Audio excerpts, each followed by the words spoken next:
Donc, Torah 49, on est arrivé dans Veita Bekitve Arizal, dans le début du passage d'Alet. Que la Kavana al-Pisod, c'est-à-dire qu'est-ce que ça veut dire la maison d'en haut, la maison d'en bas, d'après les secrets de la Torah. Chez Bina Imaïla, Betaïla. La Bina, c'est la maison d'en haut, c'est la maman, c'est la maison d'en haut. Hiprinat Yerushalayim Shel Ma'ala. Ça s'appelle aussi la Jérusalem d'en haut.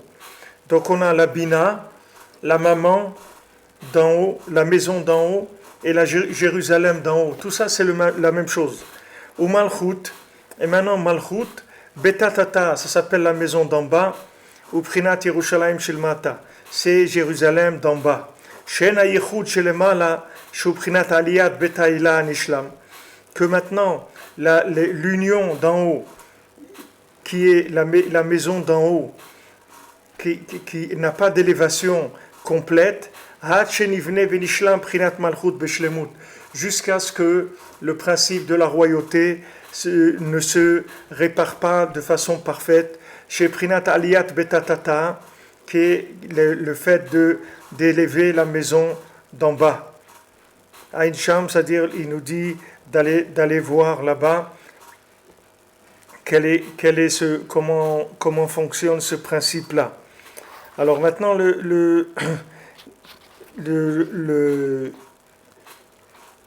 la partie d'en haut, du moment où on est rentré dans un rapport de pouvoir, alors il y a une dépendance qui s'est créée, c'est-à-dire que maintenant, puisque maintenant Hachem, il nous a donné la possibilité de reconnaître son pouvoir ou non, c'est-à-dire notre libre arbitre, c'est de reconnaître le pouvoir d'Hachem ou pas. Donc il a créé lui-même une dépendance en haut, de manière à ce que ça soit réel. Parce que si ça n'avait pas une conséquence, alors il y aurait pas ça serait pas sérieux. C'est-à-dire que si maintenant l'attitude de la personne, qu'elle choisisse de faire régner Hachem ou pas, ça change rien en haut. Alors il n'y a pas les règles du jeu ne sont pas valables. C'est-à-dire ce que Rabbeinu il amène ici du Harizal, ça veut dire que en haut, le pouvoir d'Hachem, il peut pas être parfait s'il n'est pas reconnu en bas. C'est-à-dire que si l'homme ne choisit pas de reconnaître Hachem dans les mondes inférieurs, il y a un manque de perfection dans les mondes supérieurs.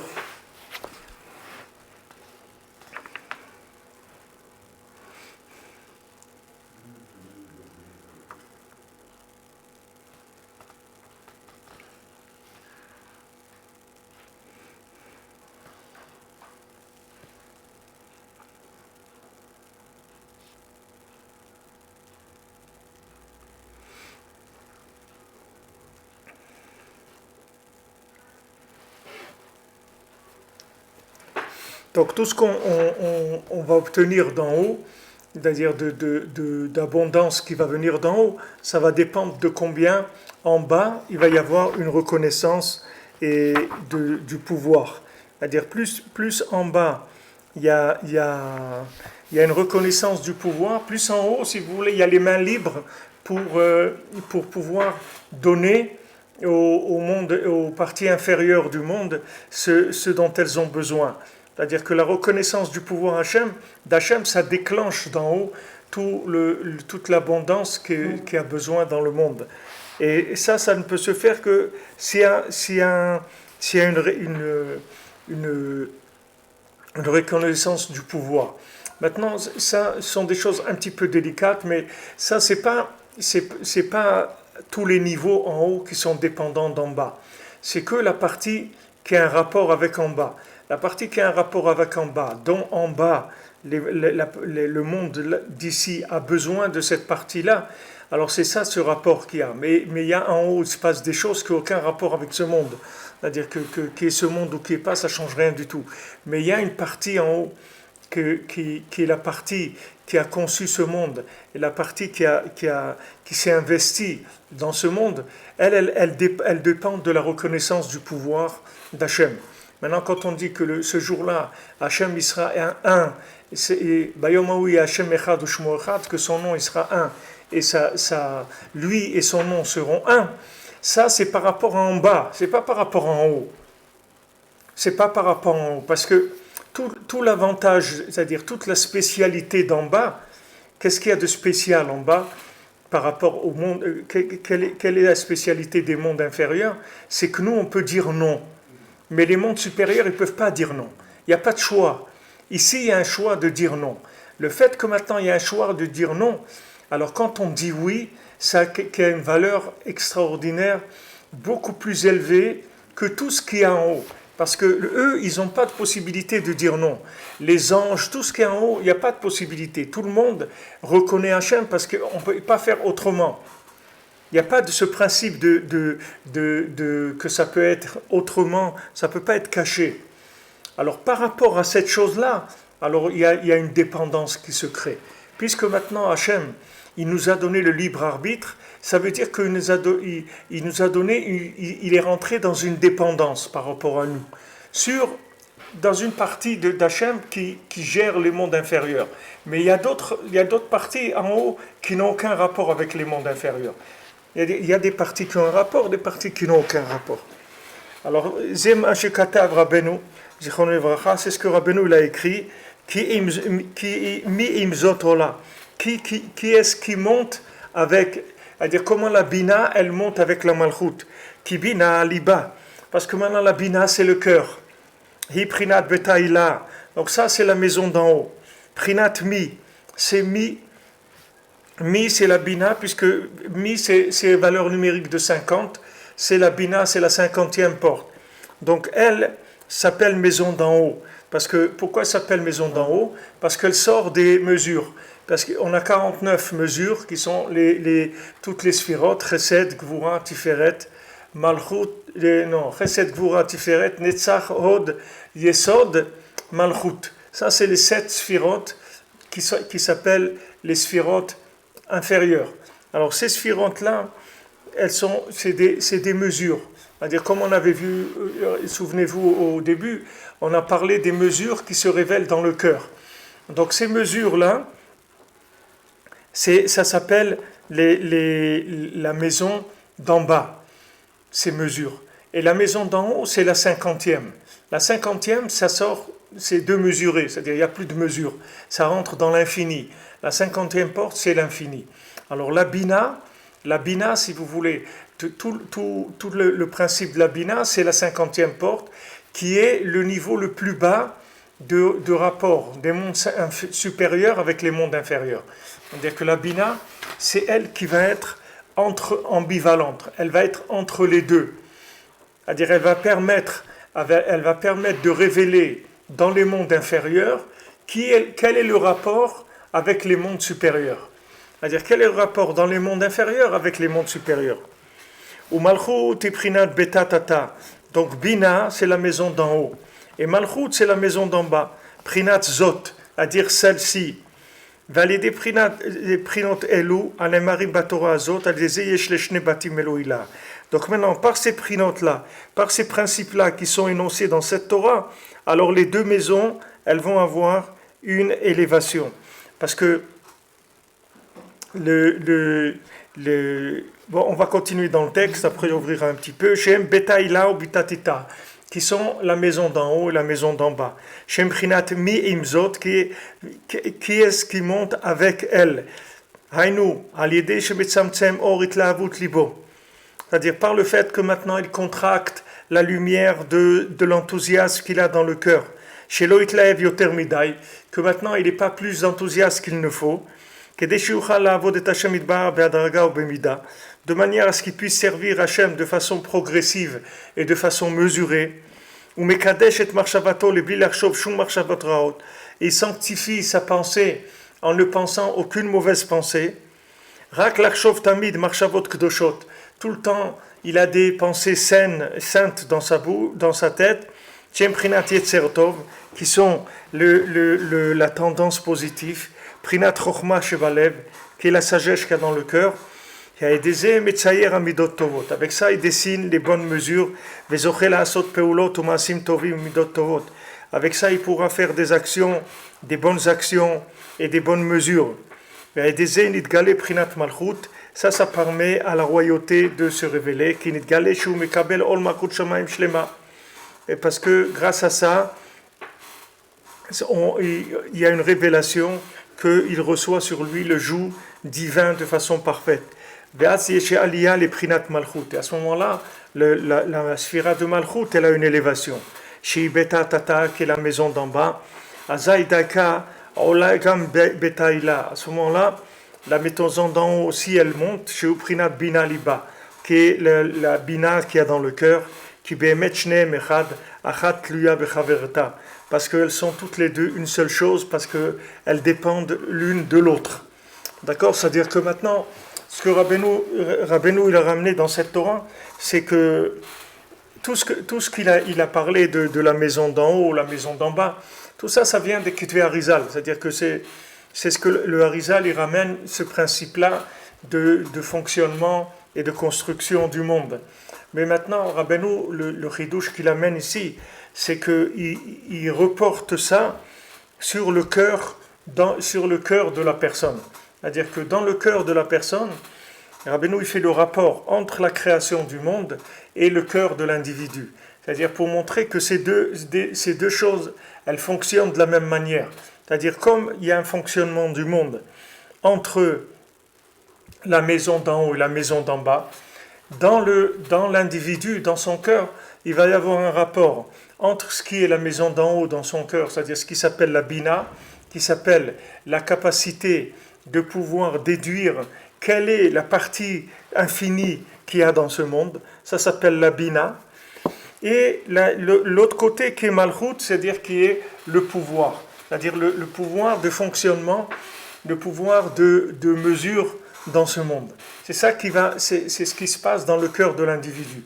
Donc dans le cœur de l'individu, il va y avoir bina et malchut aussi, c'est-à-dire qu'il va y avoir les deux principes qui vont se trouver en potentiel dans son cœur. La bina, c'est le cœur, mais aussi dans le cœur, il va y avoir aussi une bina de sitrachara, c'est-à-dire une bina de côté négatif qui risque d'alimenter aussi les pouvoirs négatifs. C'est-à-dire que si maintenant la personne, elle est intéressée par exemple par le plaisir, ou elle est intéressée par le gain, par le profit, etc. Donc dans ce monde, elle ne va voir que des choses qui sont en rapport avec ce qui l'intéresse. C'est-à-dire que du moment où la personne elle s'est branchée sur le plaisir, le profit, etc., donc dans le monde, elle va déduire à chaque fois comment elle peut avoir du plaisir, comment elle va avoir du profit de cette chose-là. Ça, c'est le côté gauche du cœur. Et le côté droit du cœur, c'est la bina ila, c'est-à-dire que maintenant, c'est la bina, c'est comment je peux faire pour servir Hachem. C'est-à-dire comment je peux utiliser ça pour faire plaisir à Hachem. Ça, c'est la bina ila, c'est-à-dire la bina d'en haut. C'est-à-dire c'est quand l'individu il cherche à servir Hachem. Et ça va lui donner le pouvoir en bas. C'est-à-dire ça va lui donner les informations et aussi la force pour pouvoir agir en bas en fonction de cette bina d'en haut. Alors le lien entre ces deux choses, c'est ça qui va être la vie de l'individu. Alors quand Rabbeinu dit que quand quelqu'un il a des bonnes pensées, ça veut dire que maintenant il essaye d'imaginer des bonnes choses, alors il va automatiquement découvrir comment faire le bien dans le monde. Et si maintenant quelqu'un dans son cœur il imagine des choses pas bien, alors il va trouver comment détruire le monde aussi. C'est-à-dire c'est ça qui va se trouver dans l'individu. Tout ça, ça se trouve dans son cœur, dans le cœur de chacun. Ça, c'est le chidouche que Rabbeinu l'amène ici. C'est-à-dire que Rabbeinu il va placer tout ce principe-là de gestion des mondes supérieurs et des mondes inférieurs dans le cœur de chacun. C'est-à-dire que chacun, avec son cœur, c'est comme ça qu'il va mettre en place tout ce principe-là. C'est-à-dire qu'il va faire qu'il va y avoir dans le monde un principe d'en bas, un principe d'en haut, et comment les mondes supérieurs et les mondes inférieurs, ils se lient. Tout ça, ça dépend du cœur de l'individu. Rabbi Nathan, il dit, et pour expliquer un petit peu ça,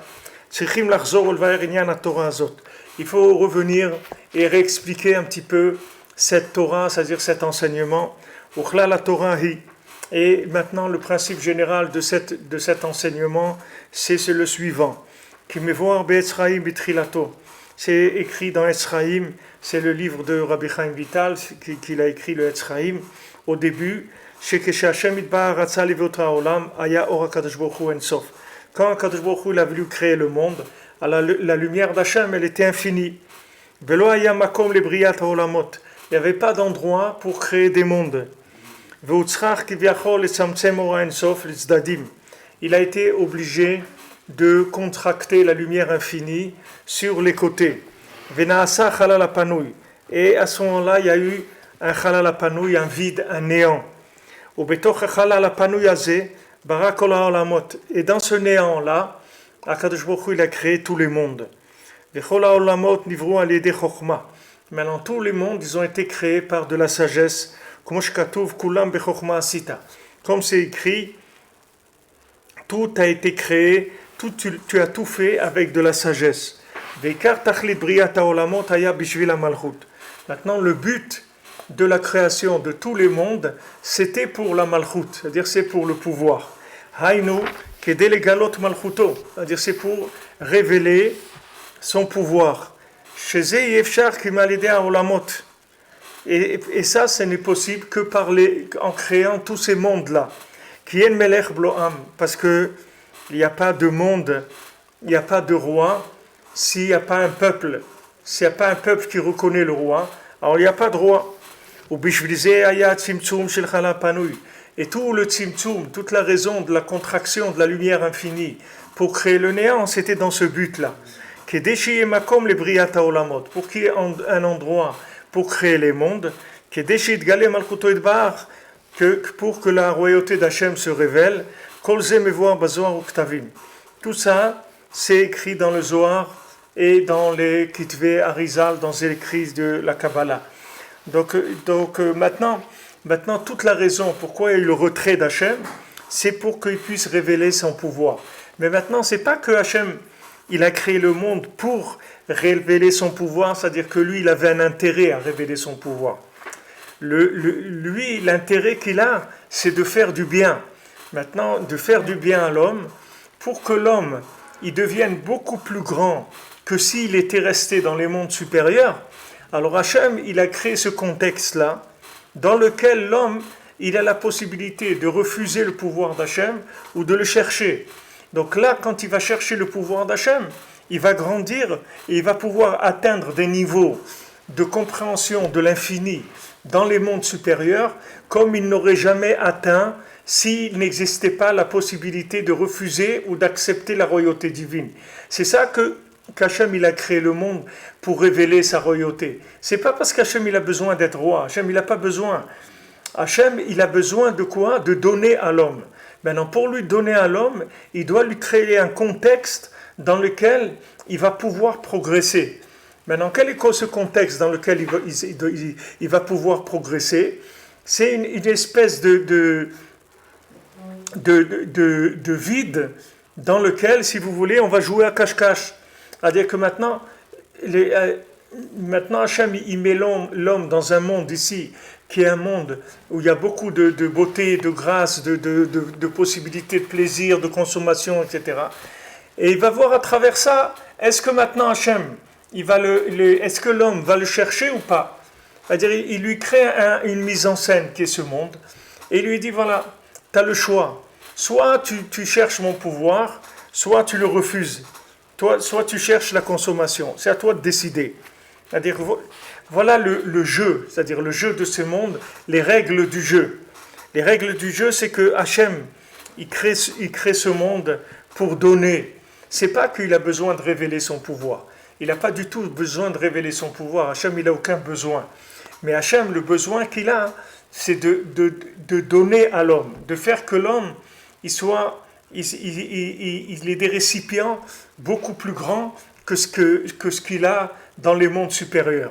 Dans les mondes supérieurs, son âme, elle est automatiquement dans Bina, dans toutes ces choses-là, et elle n'a pas de possibilité de progresser. Elle n'a pas de possibilité de progresser, parce que pour progresser, il faut pouvoir faire un travail de recherche, un travail d'engagement. Et ce travail d'engagement, il n'y a pas en haut. C'est-à-dire ce travail d'engagement, c'est que quand il y a une possibilité de refuser. Donc Hachem, il a créé un monde dans lequel il s'est retiré. Il s'est retiré il s'est retiré en majeure partie. C'est-à-dire Hachem, il s'est retiré du monde. Il a laissé le monde pratiquement sans aucune apparence de l'infini. C'est-à-dire apparemment dans ce monde, vous n'allez pas trouver Hachem. Il faut un engagement pour trouver Hachem. Mais sinon, vous n'allez pas le trouver. Si vous regardez le monde comme ça, vous ne verrez rien du tout. Vous allez voir un monde qui fonctionne, il y a de l'eau, il y a des oiseaux, il y a ça, il y a là, ça, il y a du travail, il y a du manger, il y a des trucs, voilà, c'est tout. Vous n'allez pas voir qu'il y a Hachem. Pour voir Hachem, il faut chercher quelque chose. Il faut chercher quelque chose autre que la consommation. Il faut se dire, attends, mais il y a on est là pour quelque chose, on va mourir et tout, quoi. On est venu pour consommer, repartir et tout, mais il y a quelque chose qui marche pas là-dedans. Il y a un truc qui n'est pas normal. Et vous allez vous poser des questions. Vous allez commencer à chercher. Maintenant, quand vous allez avancer, vous allez voir que Hachem, il se trouve ici. Dès que vous allez faire un pas vers lui, il va faire 2 pas vers vous. C'est-à-dire, il va vous montrer qu'il est là. Il va vous faire des miracles, il va monter sa présence. Et à ce moment-là, vous allez dire, ah, il y a Hachem ici. Ah, donc, s'il y a Hachem, alors qu'est-ce qu'il attend de moi? Il dit, voilà ce qu'il attend de toi. Voilà, il t'a donné une méthode de manière à ce que tu puisses choisir dans ce monde l'attachement à l'infini, l'attachement à la bina. Quand tu vas faire ça, tu vas créer des récipients qui te permettront d'aller vers l'infini dans les mondes supérieurs, c'est-à-dire de pouvoir avoir accès à un niveau de compréhension de l'infini à laquelle tu n'aurais jamais eu accès si tu n'étais pas passé par ce monde. Donc ça, c'est le schéma du monde. Alors maintenant, Rabbi Nathan dit, Rabbeinu zichrono livracha, mevaer kol ze bechol adam. Alors Rabbeinu, il explique tout ça dans chaque individu. Donc voilà ce que je vous ai dit avant, c'est ça le chidouche de Rabbeinu qu'il amène ici. C'est que ce schéma-là, il l'applique à l'individu. Le même schéma dont on a parlé maintenant, il va l'appliquer à l'individu. Parce que maintenant, chaque juif, il a une partie divine en lui. Maintenant, la divinité, où elle se trouve? Dans le cœur. Maintenant, ce point d'infini qui se trouve dans le cœur d'un juif, ce point d'infini, il est mamash, cette divinité, elle est infinie. Parce que maintenant, la lumière de l'enthousiasme qu'il y a dans le juif, elle va jusqu'à l'infini. C'est-à-dire, il n'y a pas de limite à sa tchouka, c'est-à-dire à son languissement, à son enthousiasme pour Hachem. Il n'y a aucune limite. C'est-à-dire que ce point d'infini qui se trouve dans le cœur, ça pousse l'individu à un comportement d'enthousiasme et de Messirut Nefesh, de don de soi, de dépassement permanent. C'est-à-dire que du moment où quelqu'un il a cette présence divine dans son cœur, donc ça déclenche en lui un idéal, un désir de s'élever qui va jusqu'à l'infini. Maintenant, du moment où il se trouve un point d'infini dans le cœur et que donc la personne elle a un enthousiasme infini, il n'aurait rien pu faire du tout. Il peut révéler aucune mesure positive parce qu'il a tellement envie de faire qu'il ne peut rien faire du tout. C'est ça qu'au début de la création, il n'y avait pas d'endroit où créer le monde. Il n'y avait pas, c'était tout infini. Donc où il va créer le monde? Tout était infini. Parce que la création des mondes, ce sont des mesures. C'est de créer des mesures.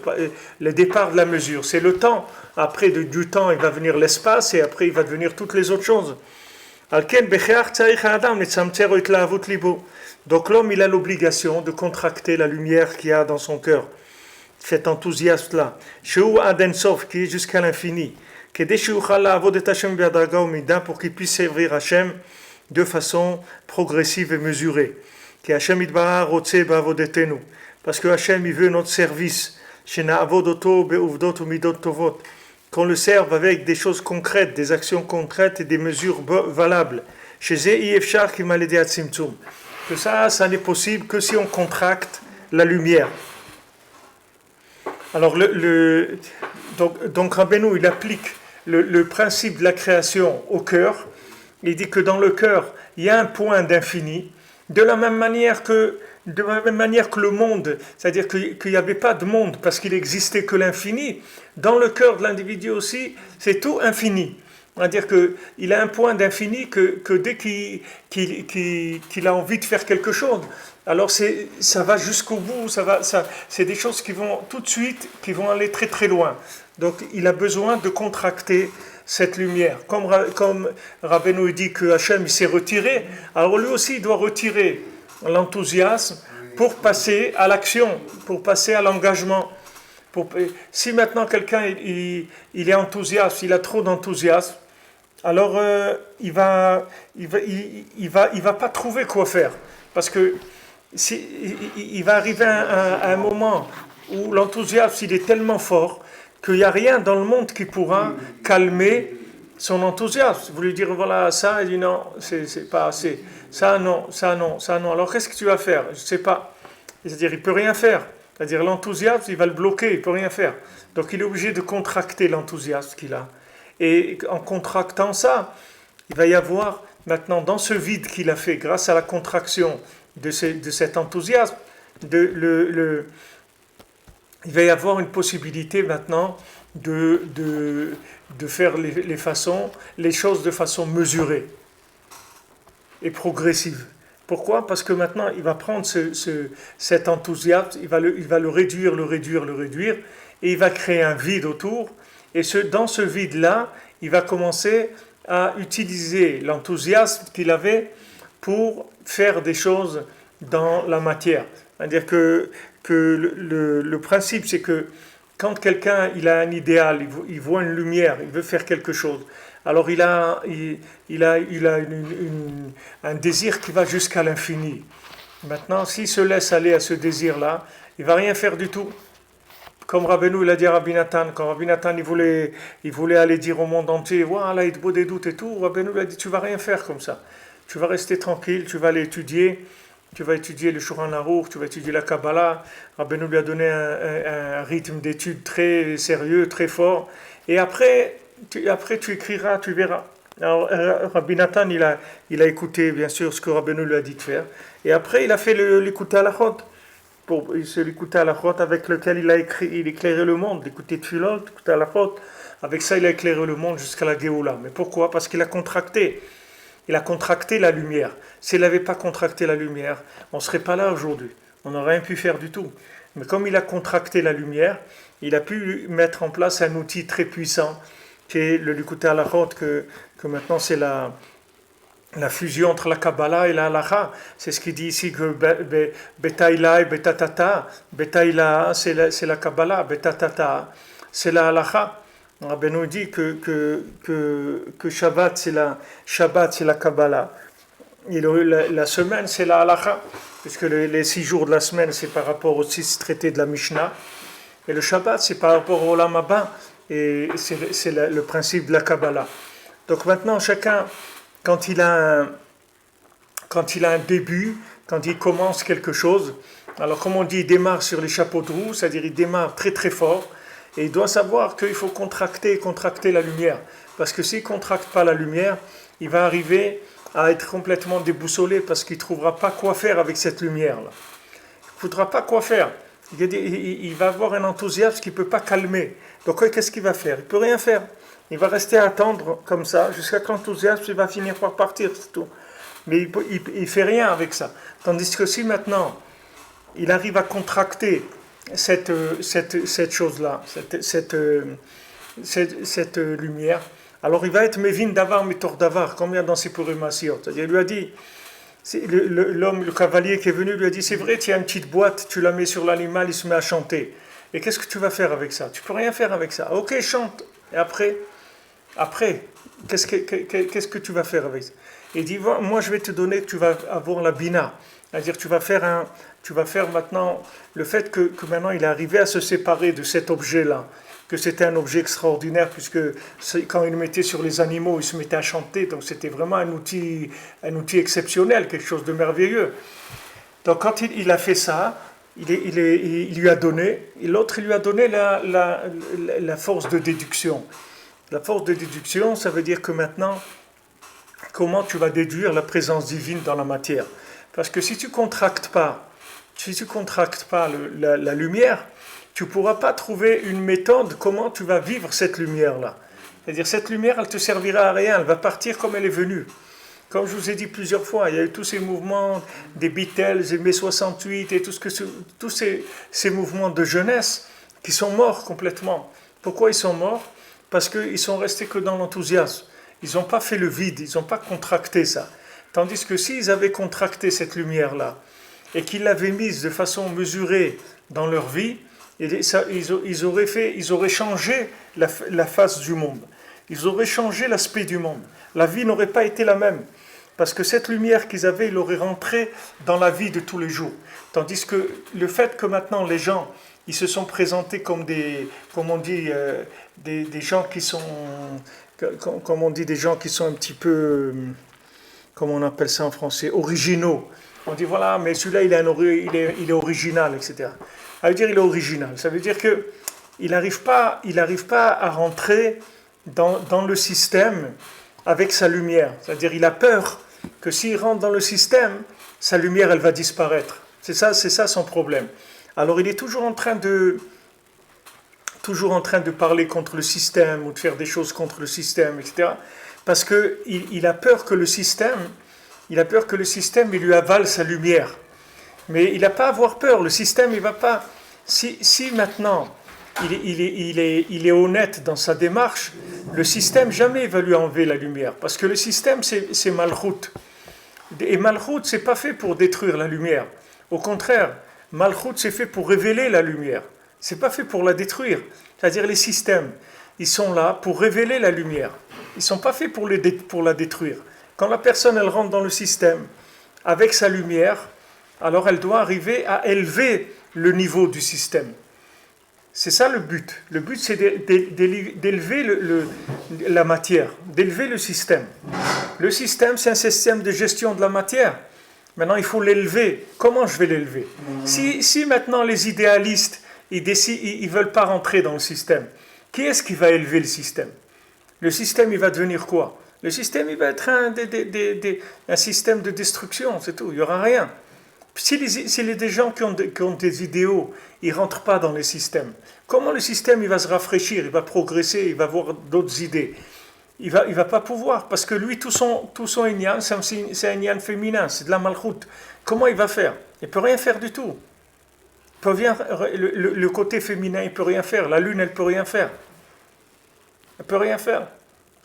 Pourquoi maintenant on voit la première mitzvah de la Torah, c'est de sanctifier la lune. Hachem il lui a montré la lune. Il lui a dit à Moshe Rabbeinu, regarde, tu vas sanctifier la lune. Tu vas faire Kiddush HaChodesh. C'est-à-dire tu vas être Mekadesh, sanctifier le mois, en sanctifiant la lune quand tu vas voir la lune qui apparaît au début du mois, ce qu'on appelle le molad. Alors quand tu vas voir la naissance de la lune, tu vas sanctifier la lune. Mais Moshe Rabbeinu, il savait pas. Il savait pas. Il a dit, mais comment on peut faire une chose pareille? C'est-à-dire que maintenant, quand vous voyez ici, c'est des choses qui sont entièrement opposées. C'est-à-dire comment vous allez faire pour amener de l'idéal dans un système? Quand vous parlez de système, ça veut dire qu'il n'y a pas d'idéal. Et quand vous parlez d'idéal, il n'y a pas de système. Alors, comment on fait? Comment tu vas trouver un point où dans ce point, ils se touchent les deux, de manière à ce que dans ce point-là, tu puisses idéaliser le système. Tu puisses rentrer de l'idéal dans le système. C'est-à-dire tu puisses faire rentrer Bina dans Malchut. Comment tu vas faire pour faire ça? Alors c'est là où Hachem il lui a montré la pointe de la lune. Il lui a dit regarde, comme ça, Comme ça, tu vas sanctifier. Alors, Rashi pose une question. Il dit, mais Moshe Rabbeinu, Hachem, il parlait avec lui que le jour. Il ne parlait pas avec lui la nuit. Donc, comment il lui a montré la lune, puisqu'il parlait avec lui que le jour? Il a dit non, il lui a montré pendant la Shkia. C'est-à-dire, la Shkia, elle a deux moments. Là, le début de la Shkia, c'est-à-dire le coucher du soleil, et elle a le début de la nuit qui vient. Et cette Shkia, elle dure en général, en Eretz, ça dure 25 minutes. 25 minutes, il y a entre la Shkia et la sortie des étoiles. C'est-à-dire qu'il y a un moment où c'est le jour qui baisse, et il y a un moment où c'est la nuit qui rentre. C'est-à-dire entre ces deux moments-là, ça s'appelle la Shkia. Donc Hachem il lui a montré à Moshe Rabbeinu la lune à ce moment-là. C'est-à-dire qu'il faut qu'en même temps, il y ait la présence de l'idéal, c'est-à-dire que l'idéal il rentre, mais il rentre de façon contractée, et le système aussi, il faut que le système il se contracte aussi. C'est-à-dire comment le système il va se contracter, c'est-à-dire qu'il ne faut prendre dans le système que ce qu'il y a besoin par rapport à l'idéal. Et ce qu'il n'y a pas besoin, il ne faut pas le prendre. Parce que si tu prends dans le système plus que ce que tu as besoin pour l'idéal, alors l'idéal il va mourir. C'est pour ça que les gens ils ont peur. Parce qu'ils ont vu beaucoup d'idéalistes qui sont tombés. Ils ont vu beaucoup de gens qui avaient des grands idéaux, des grands rêves, etc. Ils sont tombés. Comment ils sont tombés? Ils sont tombés à cause de ça. Parce que quand ils sont entrés dans la matière, ils ont cru qu'ils pouvaient aller jusqu'au bout. Comme Shlomo Ameler. Shlomo Ameler, la Torah lui a dit voilà, lo yarbelo nashim. Il dit il ne faut pas qu'il ait beaucoup de femmes. Un roi, il avait le droit d'avoir 18 femmes. Jusqu'à 18 femmes. Mais lui, Shlomo Ameler, comme c'était un grand racham, c'était un homme qui était très sage. Donc lui, il voulait réparer des choses qui étaient... Bien sûr, c'est pas Shlomo Ameler, il ne voulait pas des femmes pour le plaisir. Shlomo Ameler, il voulait quand il voyait les femmes, il voyait des femmes qui pouvaient faire monter avec la malchoute d'Hachem. Et pour ça, c'est Bat Paro. C'est-à-dire, c'est quoi Bat Paro? C'est-à-dire que la fille de Paro, c'est-à-dire qu'elle venait de cette royauté-là. Parce que c'était de faire sortir la royauté de la Klippa. Mais seulement, la Torah, elle a donné des mesures. Elle lui a dit, maintenant, même si l'idéal, il te montre quelque chose, toi, il ne faut pas que tu bouges des mesures de la Torah. C'est-à-dire, il ne faut pas que tu bouges la halakha. Parce que la halakha, c'est elle qui va te gérer ton degré d'idéal à investir. Et là où si tu vois que tu sors de la halakha, alors reste tranquille. Ça veut dire que c'est pas bon. Alors Rabbeinu il dit ça. Rabbeinu il dit ça pour sa Torah. Il dit que maintenant l'écouter Moran, tu peux l'étudier comme tu veux, tu peux faire comme tu veux, l'interpréter comme tu veux, mais ne touche pas un cheveu de la halakha. Ça veut dire que maintenant quand ça vient dans la halakha, fais attention de ne pas toucher la halakha. C'est-à-dire que si maintenant cet enthousiasme-là il t'amène à changer la halakha, ça c'est que tu t'es trompé. Parce que l'enthousiasme, jamais il doit bouger la halakha. La halakha c'est le système. Et l'enthousiasme, il doit rentrer dans le système. Il ne doit pas le pousser. Parce que s'il pousse le système, ça veut dire qu'il a poussé la royauté, la malchoute, la souveraineté. Donc il n'y aura plus de révélation de la souveraineté. Donc on n'a rien fait. Donc la chose, elle se détruit. Le monde, il se détruit. Donc le dosage de l'enthousiasme avec l'action, avec l'engagement dans la matière, c'est un équilibre, c'est un grand équilibre. Donc du côté de la lumière, il faut faire tzimtzum, c'est-à-dire il faut contracter la lumière, de manière à ce que la lumière elle se concentre sur l'action, c'est-à-dire sur quelque chose de concret. Et quand on rentre dans le concret, il faut faire attention que le concret il ne dépasse pas ce qu'on a besoin pour révéler la lumière.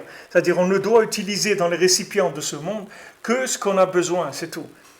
C'est-à-dire ce qu'on a besoin pour la lumière. Mais ce qui est en plus, il ne faut pas l'utiliser. Parce que tout ce qui est en plus, ce qui s'appelle les motrot, c'est-à-dire pourquoi des motrot, des choses en trop? Pourquoi c'est en trop? Pourquoi c'est en trop? Normalement, tout ce que quelqu'un il peut avoir dans ce monde et tout, qu'est-ce qu'il y a en trop? De toute façon, il va tout laisser, il va partir après. Qu'est-ce qu'il y a en trop? Non, en trop, c'est-à-dire que tu risques de prendre un objet, que cet objet, tu n'es pas capable, avec la lumière que tu n'es pas capable de l'élever. C'est-à-dire que cet objet, il est trop obscur par rapport à ton niveau de lumière. Donc cet objet, au lieu que maintenant tu vas l'élever, c'est lui qui va te faire tomber. C'est lui qui va te faire tomber, c'est-à-dire cet objet il va te faire tomber. Et il y a une Torah dans les côtés Moran où Rabbeinu qui rapporte que des fois, quelqu'un il achète un bien et il n'a pas les récipients pour gérer ce bien. Donc ce bien il s'en va, c'est-à-dire qu'il va le vendre à quelqu'un d'autre. Et après quand il sera prêt, il va racheter ce bien. C'est-à-dire que des fois, la personne elle n'est pas encore au niveau de pouvoir révéler la présence divine qu'il y a dans cet objet-là, dans cette chose-là. Donc elle est obligée de laisser, et après elle va arriver à le révéler. Et ça on voit pour Eretz Israël aussi, c'est comme ça. On voit Avraham Avinu, dès qu'il est rentré en Eretz Israël, Hachem lui a dit de sortir. Il a dit, il y avait la famine et tout, il lui a dit, bon alors tu vas sortir, tu vas aller. C'est-à-dire à peine il est rentré, il est ressorti. C'est-à-dire qu'il n'était pas prêt du tout à pouvoir vivre en Eretz Israël avec toute la Kedusha qu'il y avait, etc. Il a dû attendre et se préparer pour pouvoir vivre cette Kedusha de façon concrète. Donc il faut faire attention sur les deux côtés, c'est-à-dire du côté de l'idéal, il faut faire attention de le contracter, parce que trop de lumière, trop d'idéal, ça détruit tous les récipients. C'est-à-dire qu'on ne sait même pas quoi faire, tellement on a envie de faire.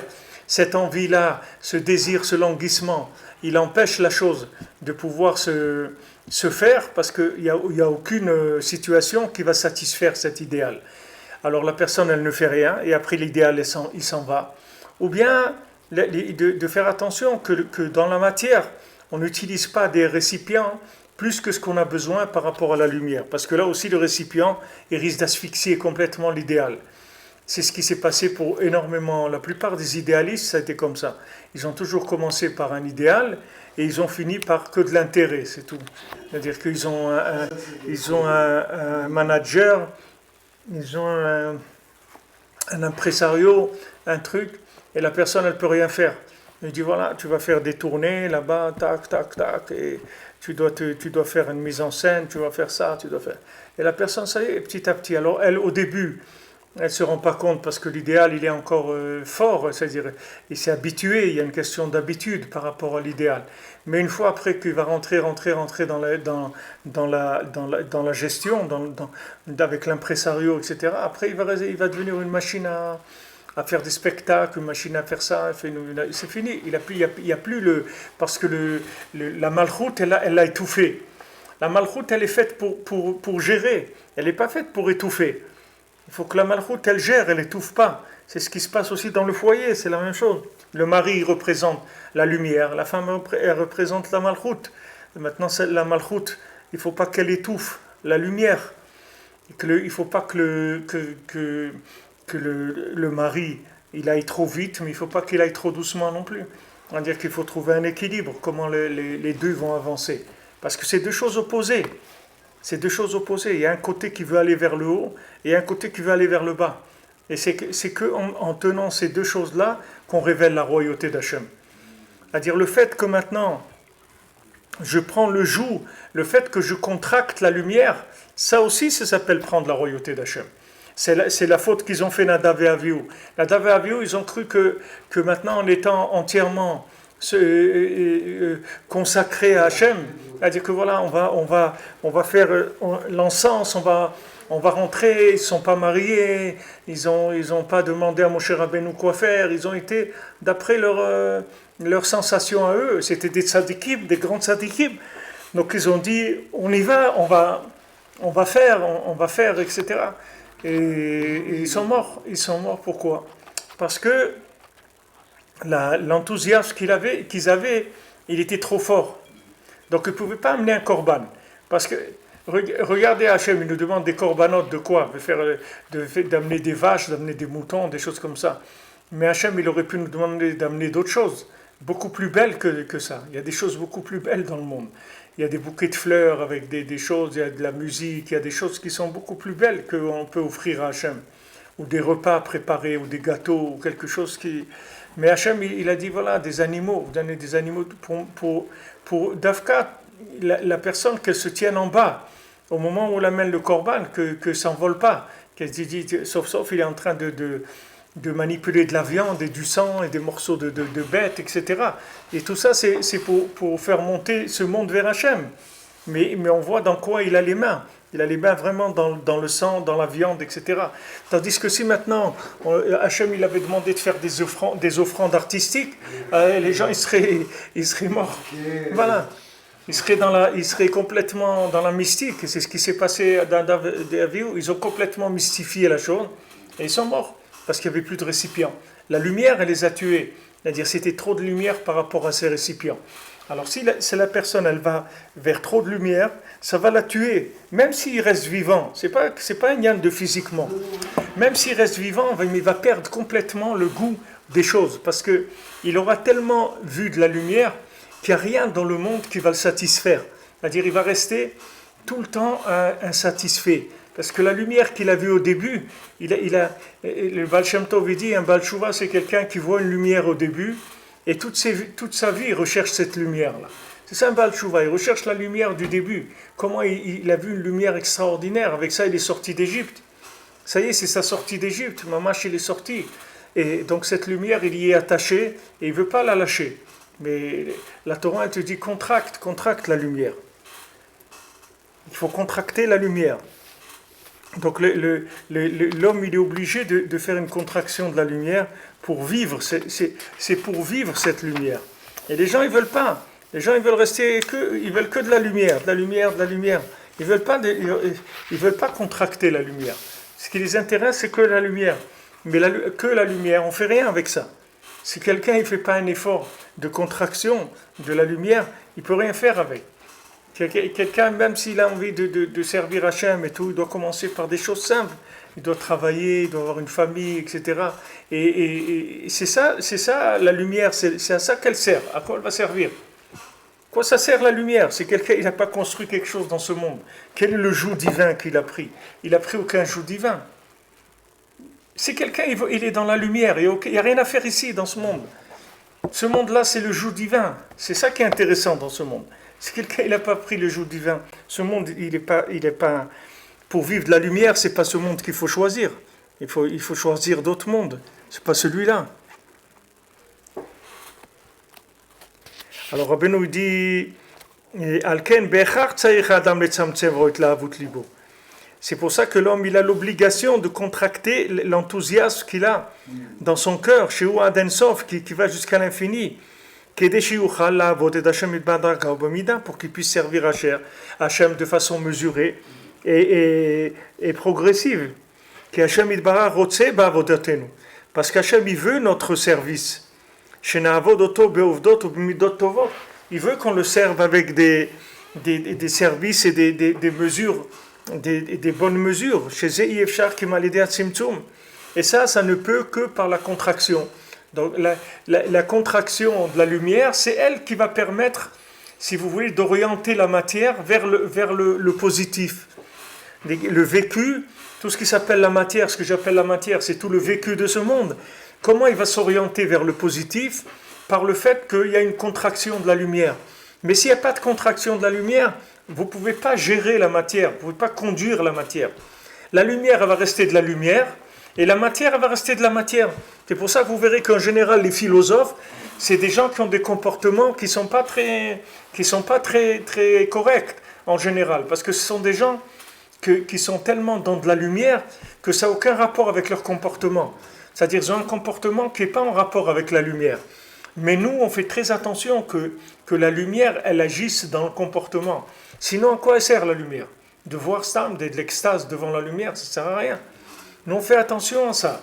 On fait très attention. Comme le Maaseh, je vous ai dit de Rabbi Nathan, il a dit, je ne vais plus travailler. Il a dit, mais qu'est-ce que tu ne vas plus travailler? Pourquoi? Parce qu'il y a de l'enthousiasme. C'est pas comme ça. L'enthousiasme, tu vas le rentrer dans ton travail. C'est-à-dire, tu vas rester au travail, tu vas prendre des livres. Chaque fois que tu as un moment, tu vas étudier, tu vas prier. Et tu vas faire ça, et tu verras qu'au bout de quelques temps, après, Hachem, il va te libérer. Et c'est ce qu'il a fait. C'est-à-dire que on dit que tout celui qui prend le joug de la Torah, alors il sort du joug de la matière. Parce qu'il a pris le joug de la Torah. Mais le joug de la Torah, c'est quoi? C'est la contraction de la lumière. Les gens, ils croient que le joug de la Torah, c'est l'extase de la lumière. C'est pas ça, le joug. Le joug, c'est d'être d'accord, de contracter la lumière pour rentrer Comme quelqu'un, il est d'accord de porter les vêtements, il est d'accord de porter sa kippa, de garder sa kippa. Pourquoi? Parce qu'il veut prendre le joug d'Hachem. Maintenant eux, comme on a vu jeudi soir, c'est-à-dire toutes les clipotes, tout ce qu'elles veulent, en fin de compte, c'est que tu enlèves la kippa, c'est ça qu'elles veulent. Pourquoi elle t'en veut en tant que juif? Pourquoi elle t'en veut en tant que juif? Si maintenant être juif, c'était comme être n'importe quoi d'autre, mais il ne va pas t'en vouloir. Pourquoi il va t'en vouloir? Il t'en veut parce qu'il est juif. Pourquoi il t'en veut parce qu'il est juif? Parce que juif, ça veut dire la Torah, ça veut dire Hachem. Lui, il en veut à Hachem. Lui, il fait la guerre contre Hachem. C'est pas contre toi individuellement. Donc maintenant, ce qui représente Hachem, tu l'enlèves. Alors c'est sûr qu'il va te laisser tranquille après. Et pourquoi? Parce qu'il est content, lui c'est ce qu'il veut. Il veut pas que Hachem il se montre dans le monde. Donc ça aussi c'est une contraction. C'est-à-dire ça demande un effort. Et si tu vois que tu peux pas, alors viens, vive en Israël, tu pourras porter ta kippa, personne ne va te dire pourquoi tu mets la kippa. Si tu vois que tu peux pas, alors ça veut dire que ça y est, tu peux pas rester là-bas, c'est plus un endroit où on peut révéler Hachem. Si dans un endroit tu peux plus vivre la Torah, ça veut dire que cet endroit-là, le travail il est terminé. Il n'y a plus rien à révéler là-bas, tu peux faire ta valise. Tant que maintenant tu peux faire la Torah et les mitzvot dans cet endroit, pas de problème. Si tu vois que maintenant ça commence à poser un problème, alors il faut faire la valise, tu ne peux pas rester dans cet endroit-là. Ça c'est toujours le lien de la contraction de la lumière. C'est-à-dire qu'on prend la lumière, on la contracte pour la vivre dans la matière. Ça c'est le but du monde. C'est ce que Rabbi Nathan maintenant il a ramené pour ouvrir un petit peu par rapport à les principes que Rabbeinu il a annoncés avant. Bonne journée.